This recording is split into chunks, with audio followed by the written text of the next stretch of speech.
इस वीडियो को लाइक करें, हमारे चैनल को सब्सक्राइब करें और बेल आइकन जरूर प्रेस करें। हमारी न्यू वीडियो सबसे पहले देखें। सनातन पांडे जी आरोप प्रत्यारोप और मानिए बैठाइए सर, बैठाइए। सौभाग्य है कि आज आपका जन्मदिन भी है। हम पूरे सदन के सदस्यों की तरफ बहुत बहुत धन्यवाद।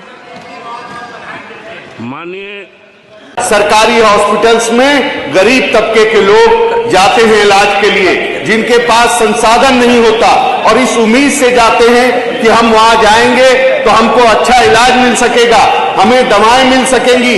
लेकिन अफसोस ही सरकार उनको दवाएं नहीं उपलब्ध करा पा रही है। सरकार के हॉस्पिटल में, सरकारी हॉस्पिटल में बीपी, शुगर, हार्ट की दवाएं नहीं है और जो मिलती हैं तो वो कहीं ना कहीं वो आउटडेटेड हो चुकी हैं। डॉक्टर मांग करते हैं लेकिन यहाँ पर उनको दवाएं उपलब्ध नहीं कराई जाती। साथ ही साथ जो सीएससी पीएससी है उनका जो मानक है उस मानक के अनुसार वहां पे ना डॉक्टर हैं, ना टेक्नीशियन है, ना स्टाफ है और ना ही दवाएं हैं। मैं तो यहाँ कहना चाहता हूं कि जिस क्षेत्र गोपालपुर से मैं आता हूं वो बाढ़ग्रस्त इलाका है, बाढ़ग्रस्त इलाका, पिछड़ा इलाका है। तमाम हम लोग मांग करते रहते हैं लेकिन आए दिन हमको ये शिकायतें मिलती रहती हैं कि हमारे सीएससी पीएससी पे दवाएं नहीं है। जहरीले जानवर काट लेते हैं, उन जानवरों के काटने का वैक्सीनेशन नहीं है, रेबीज के इंजेक्शन नहीं मिल रहे, लेकिन सरकार ये कहती है कि हम सारी चीज उपलब्ध करा रहे हैं, जो कि सारी की सारी चीजें झूठी हैं।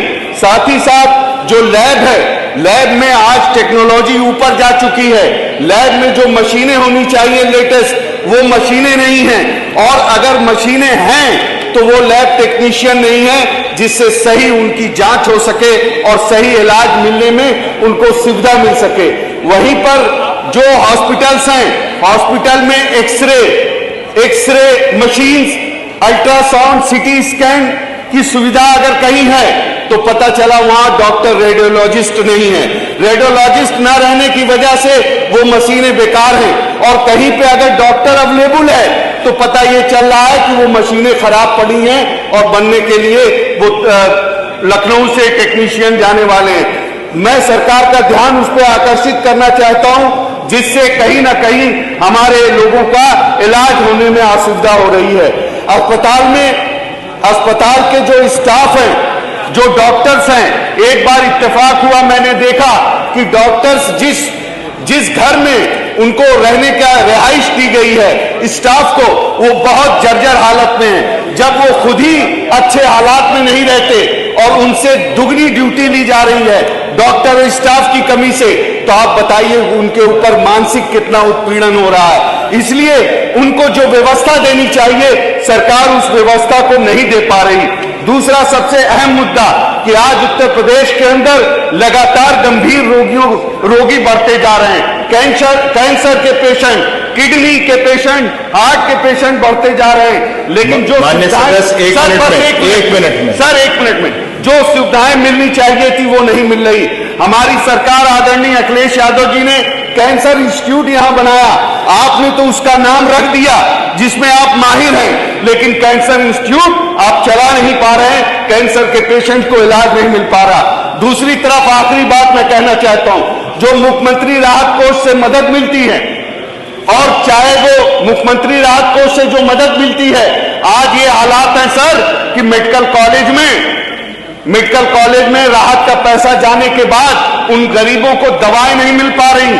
दवाएं 200-250 रुपए की देके बाकी सारी दवाएं बाहर से लिख दी जा रही हैं। वो गरीब जब आपसे गुहार लगा रहा है, सरकार उसको पैसा दे रही और मेडिकल कॉलेज में जब दवा नहीं मिल पाएगी तो वो बेचारा गरीब बाहर जाके कहां से दवा लेगा। दूसरी तरफ आयुष्मान भारत का बड़ा नाम लिया जाता हर बात में। आयुष्मान भारत की मैं सरकार से आपके माध्यम से मांग करता हूं कि इसकी जांच होनी चाहिए। जिस हॉस्पिटल में लोग जाते हैं छोटे से छोटे ऑपरेशन के लिए लाखों लाख का बिल बनाकर उसमें घोटाला किया जा रहा है, दोबारा उनको इलाज नहीं मिल पा रहा है। साथ ही साथ मैं कहना चाहता हूं कि इससे पहले माननीय 1 मिनट हो गया जी, बस खत्म कर रहा हूं। माननीय संसदीय कार्य मंत्री जी बैठे थे, आपके पास हेल्थ एजुकेशन डिपार्टमेंट था। मैंने आपसे कहा कि हमारी सरकार में माननीय अखिलेश यादव जी ने मेडिकल कॉलेज को एक फंड अलॉट किया था और उस फंड के जरिए गरीब लोगों का इलाज मिलता था। आपने इसी सदन में वादा किया था कि हम उसका बजट को बढ़ाने का काम करेंगे। आज ना बजट भी बढ़ा और ना ही वो पैसा जो इलाज गरीबों के लिए जा रहा उसका इस्तेमाल हो रहा। मैं इसलिए आपसे मांग करता हूं कि मानवर इन सारी चीजों पर काम कर इस पे 2 घंटे का चर्चा करा ली जाए, जिससे आम जनमानस की जो समस्या है हेल्थ से जुड़ी, स्वास्थ्य से जुड़ी, वो सामने आ सके और सरकार इस गंभीर विषय पे ध्यान देकर स्वास्थ्य व्यवस्था को बहाल कराए। बहुत बहुत धन्यवाद। कुछ जमीनें ऐसी थी जिनका कोई वारिस नहीं था, तो उनको भी नजूल के रूप में ले लिया गया और अंग्रेजों ने उन जमीनों को इकट्ठा कर अपने पास रख लिया। एक जमाना था कि जब जनता को पीड़ित करना होता था तो तुगलकी फरमान जारी किए जाते थे।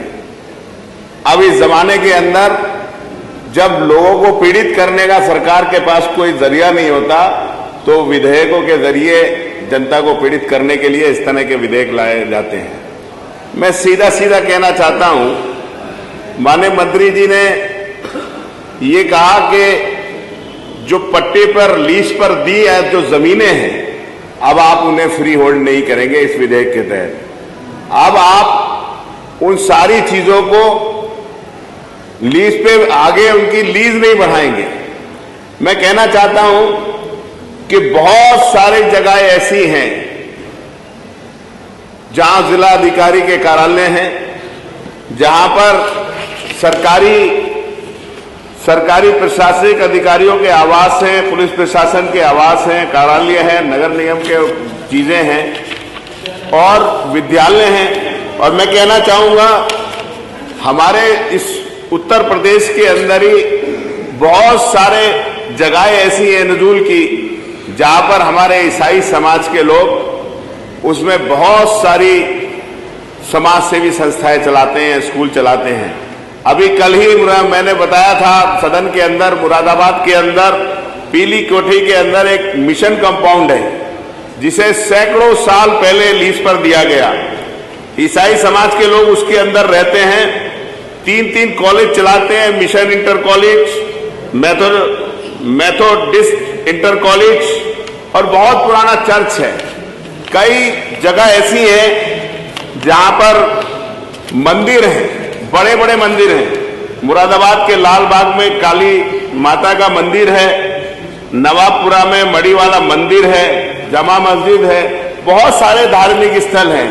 इस विधेयक में आपने कहीं ये नहीं बताया क्या उनकी लीज या वो जो जमीनों पे बनी हुए धार्मिक स्थल है, प्रशासनिक भवन है या कोई ऐसी चीजें हैं, उन चीजों को आप लीज पे बढ़ाएंगे या नहीं बढ़ाएंगे या उनकी भी लीज खत्म करने का काम करेंगे। मैं ये कह सकता हूं सर, आप कहते हैं बड़े बड़े भाषणों में कहते हैं मंत्री जी यहां खड़े होकर हम भू माफियाओं को खत्म कर देंगे, लेकिन मुझे लगता है इस विधेयक के तहत सरकार खुद एक बहुत बड़ी भू माफिया बनने जा रही है, क्योंकि ये शहरों के लिए लाया है और इसलिए लाया गया है कि ये उन लोगों से जमीनें नहीं लेंगे जो बड़े बड़े लोगों पे हैं, जो बहुत बड़े बड़े लोग हैं या बड़े बड़े ऊंचे लोगों पे असर रखने वाले लोग हैं, बल्कि उन गरीब लोगों की जमीन लेंगे जो बेचारे गरीब लोग सैकड़ों साल से उसके ऊपर रह रहे हैं। और मैं आपने कहा मंत्री जी, उसके अंदर आपने एक और लिखा है कि इस अधिनियम के अध्याय 2 के अनुसार नजूल भूमि घोषित करने के बाद गरीबों को पुनर्वास के लिए सरकार चाहे तो व्यवस्था कर सकती है। आपने ये तो कह दिया कर सकती है, ये नहीं कहा कि करेगी, जरूर करेगी उन गरीबों के लिए। अगर ये लिखते तो शायद उन गरीबों के लिए कुछ राहत का काम होता। मैं आपसे कहना चाहता हूं कि जो लाया गया है एक तरह से ये तुगलकी फरमान है। मेरा आपसे अनुरोध है कि उत्तर प्रदेश नजूल संपत्ति लोक प्रयोजनार्थ प्रबंध और उपयोग विधेयक 2024 को इस सदन की प्रवर समिति के सपुर्द कर दिया जाए, जो अपनी रिपोर्ट कम से कम 6 माह के अंदर प्रस्तुत करे, जिससे सभी लोगों को इसमें अपनी राय देने का मौका मिल जाए, जिससे सभी लोगों को इसे अपना विधायकों को और नेताओं को नेता लोगों को भी अपनी राय देने का हो, तब ये विधेयक लाया जाए तो मैं समझता हूं जनता के हित में होगा। आपका बहुत धन्यवाद। आपके माध्यम से मैं ये कहना चाहता हूं कि उत्तर प्रदेश में विषय रखिए, आप रखिए ना विषय राम मूर्ति वर्मा जी। पावर लूम एक बड़े लघु उद्योग के रूप में पूरे प्रदेश में काम कर रहा है, जिसमें हजारों हजार की संख्या में हमारे गरीब परिवार के लोग काम करने का अवसर पाते हैं और उनका जीविकापार्जन वहीं से होने का काम होता है। बुनकरों की माली हालत को देखकर 14 जून 2006 को शासनादेश संख्या 1969/24-P-3 0/2006 लागू कर बुनकरों को फ्लैट रेट के आधार पर 143 रुपये प्रति हाउस पावर और 65 रुपये प्रति पावर लूम की दर से बिजली देने का काम सुनिश्चित किया था श्रद्धेय नेताजी मुलायम सिंह यादव जी ने। लेकिन इस सरकार ने भेदभावपूर्ण दृष्टिकोण अपनाते हुए, क्योंकि उनका बड़ी संख्या में समाजवादी का मतदाता है, इसलिए इस सरकार ने भेदभावपूर्ण निर्णय लेते हुए उनके रोजगार को, कारोबार को समाप्त करने के लिए दिनांक 4/12/19 को उत्तर प्रदेश सरकार के द्वारा शासनादेश संख्या 1403/63/2019 को जारी कर 2006 के फ्लैट रेट शासनादेश को समाप्त कर दिया गया। एक तरफ पहले से ही बुनकर परेशानी में था, उसको उसकी आर्थिक स्थिति को ठीक करने के लिए हमारे नेता श्रद्धेय जो हमारे बीच में नहीं है, उन्होंने बुनकरों को राहत देने का काम किया और आपने गलत भावना से एक गलत निर्णय लेकर, जिसमें प्रदेश में लाखों लोग अपना जीवन यापन करते हैं पावर लूम को चलाकर, और गरीब बुनकर जो एक घर में ही रहकर खाना भी बनाता है, 4 पावर लूम भी लगाया है। और बुनकर का जो सबसे महत्वपूर्ण मसला है वो बिजली का है। अगर बुनकर की बात की जाए और बिजली की बात न की जाए तो बेईमानी होगी। आपने इस समय हमारे अम्बेडकर नगर जनपद में घरेलू और कॉमर्शियल बिजली के बहाने जांच करके कई करोड़ रुपया टांडा नगर से, जलालपुर से वसूलने का काम है। कहीं अगर एक ही छत के नीचे 4 पावर लूम भी है, उसी बत्ती से पावर लूम भी चलता है, उसी से वो खाना भी बनाता है, सोता भी है, तो उसको कहा जाता है कि आप 2 कनेक्शन लेने का काम करें। महोदय आप बताएं, जब उसके पास एक ही कक्ष है, एक ही में उसका कारोबार है, वही उसका घर है, तो 2 कनेक्शन कहां से लेगा? और बिजली विभाग के लोग टाइना को इस तरीके का बना रखे हैं कि अगर कहीं एक व्यक्ति का बकाया है तो जाएंगे, खंभे में अगर 25 लाइनें हैं, 25 कनेक्शन है, तो 25 के 25 को काट देंगे। उसके बाद जोड़ने के लिए 1,000 रुपए की डिमांड करेंगे। शाम तक अगर 4 पोल का कनेक्शन काट के गिरा दिया तो शाम तक उनको 1 लाख रुपए की वसूली हो जाती है। अभी 2 दिन के अंदर की घटना है, टांडा के एक जूनियर इंजीनियर को भारतीय जनता पार्टी के एक नेता ने पैसा वसूली के लिए वसूली करने के कारण उसको बहुत मार मारा। आपका पूरा विभाग गया, उसके घर से लेकर आया। ये स्थितियां हैं। तो बुनकर तो हमारा लड़ाई नहीं कर सकता, फौजदारी नहीं कर सकता, वो सरकार पर आस भरी निगाहों से देख रहा है। मेरा आपसे अनुरोध है कि जहां पर लाखों लोग रोजगार पा रहे हैं, जीविका उनकी वहीं से चल रही है, पावरलूम के चलाने से, पावरलूम की देखभाल करने से, और बुनकरों को भी आगे बढ़ने का अवसर मिल रहा है। तो इसकी तरफ आप ध्यान दें, और जो गलत ढंग से बिजली कर्मी बुनकरों को परेशान कर रहे हैं उसको तत्काल प्रभाव से रोकने का काम करें। आपसे तो ऐसी वार्ता बहुत होती है। कितनी वार्ता आपके बीच में हुई है, बताइए। आप भी गवाह हैं। तो आज मैं उम्मीद करता हूँ इस सीट से स्पीड की कुछ और मर्यादा है। सुधाकर से आप अपना शुरू करिए, समय शुरू हो गया है। महोदय, मैं आपके माध्यम से सदन का ध्यान एक अमूल्य लोकमत के विषय पर आकर्षित करते हुए अवगत कराना चाहता हूं कि प्रदेश में बुनकरों का योगदान किसानों के बाद दूसरे स्थान पर है, किंतु प्रदेश का बुनकर बुनियादी समस्याओं के अभाव में अपनी क्षमता अनुसार उत्पादन नहीं कर पा रहा है, जिससे उसकी आर्थिक स्थिति जर्जर होकर भुखमरी के कगार पर जा रहा है। 2006 में बिजली के नाम पर जो लूटा जाता था वो बंद हो गया था, और बुनकर सुकून के साथ अपनी व्यापार कर रहा था। परंतु वर्ष 2019 में प्रदेश सरकार ने बुनकर फ्लैट रेट को खत्म कर दिया, जिससे फिर बुनकर भुखमरी के कगार पर आ गया है। उसके बाद से 100 से अधिक मीटिंग बुनकर हथकरघा विभाग के अधिकारी मंत्री जी से कर चुके हैं, परंतु बुनकरों की समस्या का कोई समाधान नहीं निकल पाया। पिछले 5 वर्षों से बुनकर दर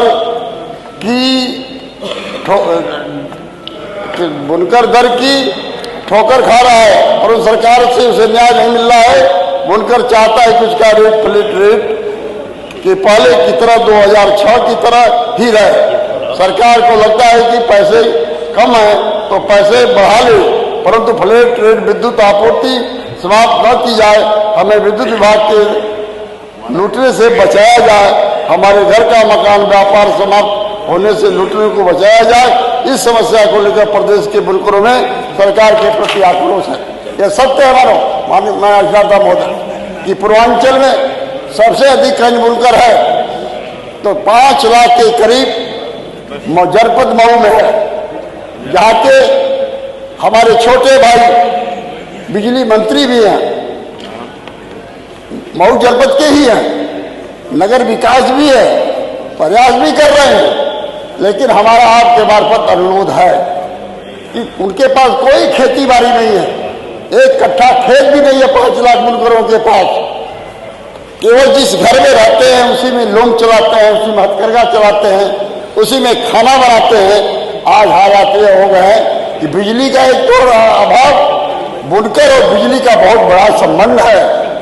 यदि बुनकर और बिजली का संबंध जोड़ दिया जाए तो कोई भी बुनकर खाने बिना नहीं मरेगा मानो। लेकिन आज घोर अभाव है, घोर अभाव है। आपके माध्यम से मेरा निवेदन है कि माननीय हमारे बिजली मंत्री जी ठीक से और प्रभारी मंत्री भी बैठे हुए हैं, विषय आपका तो चले एक बार बैठक करके समस्या का निदान जिले पर ही कर देंगे। वहां जब करेंगे तो पूरे प्रदेश में उसका लाभ मिल जाएगा। और हमारे प्रभारी मंत्री भी बगल में बैठे हैं, थोड़ा सा ठीक। आपने जो थोड़ा सा आप उसी माननीय प्रभारी मंत्री जी हो गया। हमारे जनपद की जहाँ 3-3 मंत्री हों, हम विधायक हों, उस सड़के में उस जिले में सड़क गड्ढे में है कि गड्ढे में सड़क है ये पता भी नहीं। ये सड़क का विषय नहीं है ना, कहाँ जा रहे हैं आप? ये मुद्दा नहीं है, लेकिन मैं बुनकर का विषय है, करता हूँ, बुनकर का विषय है। जल्द ही आप इसको जी किसी और नियम में बैठक करें, प्रभारी मंत्री भी रहे, हम सारे लोग मिलकर धन्यवाद की समस्या। चलिए, आपका विषय आ गया, मंत्री जी ने सुना, उसका जवाब उत्तर भी देंगे। राममूर्ति वर्मा जी। माननीय अध्यक्ष जी, मानवर मैं सभापति लोक लेखा समिति आपकी अनुज्ञा से उत्तर प्रदेश की 18वीं विधानसभा की लोक लेखा समिति 2022-2023 का 10वीं प्रतिवेदन जो भारत के नियंत्रक महालेखा परीक्षक का 31 मार्च 2019 को समाप्त हुए वर्ष के लिए प्रतिवेदन जर्नल एवं सोशल सेक्टर में उल्लेखित उच्च शिक्षा विभाग से संबंधित ऑडिट आपत्तियों पर आधारित है, प्रस्तुत करता हूँ। मत संख्या 20 माननीय सभापति लोक समिति। मानवर, मैं सभापति लोक लेखा समिति आपकी अनुज्ञा से उत्तर प्रदेश की 18वीं विधानसभा की लोक लेखा समिति 2022-23 का 11वां प्रतिवेदन जो भारत के नियंत्रक महालेखा परीक्षक का 31 मार्च 2017 को समाप्त हुए वर्ष के लिए प्रतिवेदन जनरल एवं सोशल सेक्टर में उल्लेखित लोक निर्माण विभाग से संबंधित ऑडिट आपत्तियों पर आधारित है, प्रस्तुत करता हूँ। मत संख्या 30 याचिकाओं के संबंध में जितने यहाँ पर उपस्थिति है सबके उपस्थिति रजिस्टर सब लोगों ने अपने अपने डिवाइस के ऊपर अपनी उपस्थिति लगा दी गई होगी। विधानसभा याचिका से संबंधित जो हमारे अधिकारी हैं वो जो भी सम्मानित बोलने का अवसर दिया, मैं मंत्री जी का भी आभार व्यक्त करना चाहूँगी। और ये एक ऐसा विषय है जिसपे एक गंभीर चर्चा की अत्यधिक आवश्यकता है, लेकिन उसके बावजूद भी मैं बहुत ही संक्षिप्त में अपनी बातों को रखूंगी, क्योंकि बहुत सारे लोगों ने अपनी बातों को रखा है इस विभाग से रिलेटेड। और मंत्री जी, ये नियम 56 के अंतर्गत आता है, इसलिए मैं आपको घटना बताऊंगी और आपसे अपेक्षा नहीं करती हूँ कि आप मुझे जवाब दें, सिर्फ और सिर्फ आपसे आश्वासन की उम्मीद करती हूँ। और कई बार विपक्ष जब क्वेश्चंस करता है तो उसमें कोई बार जब विपक्ष सवाल करता है हर बार कटाक्ष की बात नहीं होती है। ये एक ऐसा प्रश्न पे आ जाइए, इसमें सुझाव भी आना चाहिए ताकि तरीके से सरकार स्वास्थ्य विभाग को किस तरीके से बेहतर कर सके, उस पर हम बात कर सके। अधिष्ठाता महोदय, बीएचयू में एक 3 वर्ष का बच्चा पहुंचता है हेड इंजरी के साथ, और मगर फिर देखिए, आप एम्स की डॉक्टर है, बीएचयू राज्य सरकार के अधीन नहीं आते। पूरी बात नहीं समझेंगे। उसका एक 3 वर्ष का बच्चा पहुंचता है, और ये मैं एक एग्जाम्पल दे रही हूँ कि एक 3 वर्ष का बच्चा हेड इंजरी के साथ पहुंचता है, 3 बजे पहुंचता है, 3:55 पर उसका पहला पर्चा बनता है। 3:55 पे पर्चा बनता है, कागज में कहीं भी सिटी स्कैन के लिए नहीं लिखा जाता है। मेरी पूरी बात विषय उस अस्पताल का रखिए जिसका राज्य सरकार से संबंध हो। कि मैं बोलना क्या चाहती हूँ, मेरी बात तो हो जाने दीजिए एक बार। मैं डॉक्टर हूँ, मैं समझती हूँ कि नियम 56 के तहत मुझे क्या बोलना चाहिए, कम से कम मेरी बात वो तो MBBS में नहीं सिखाते। मैं जो बोलना चाह रही हूँ उसे सुन तो लीजिए। अगर एक बच्चे का सिटी स्कैन 3:55 पे वो पहुंचता है और उसका कागज बन जाता है, हेड इंजरी का मरीज है और उसके सिटी स्कैन के लिए बोला जाता है, उसके बाद 7 बजे तक उस बच्चे का सिटी स्कैन नहीं होता है और कंटिन्यू ब्लीडिंग होती रहती है। इस समय हमें यह भी नहीं पता है कि कितने बजे वो बच्चा सिटी स्कैन रूम में गया, वहां पे उसने सिटी स्कैन कराया या नहीं कराया, और उसके बाद वो डॉक्टर के पास कब पहुंचा। मेरा सिर्फ और सिर्फ ये कहने का मतलब है कि आज अगर स्वास्थ्य व्यवस्था में कहीं ना कहीं डॉक्टर से नेग्लिजेंस हो रहा है, उसको कम करने के लिए अगर पीठ से निर्देशित हो जाए कि जब भी एक मरीज किसी भी अस्पताल में जाता है तो सर्वप्रथम उसका जब कागज बनता है तो उसमें समय की एंट्री हो, साथ ही साथ जब उसे किसी इन्वेस्टिगेशन के लिए भेजा जाए तो वहां पे इन्वेस्टिगेशन में उसके समय की एंट्री हो। इस वीडियो को लाइक करें, हमारे चैनल को सब्सक्राइब करें और बेल आइकन जरूर प्रेस करें। हमारी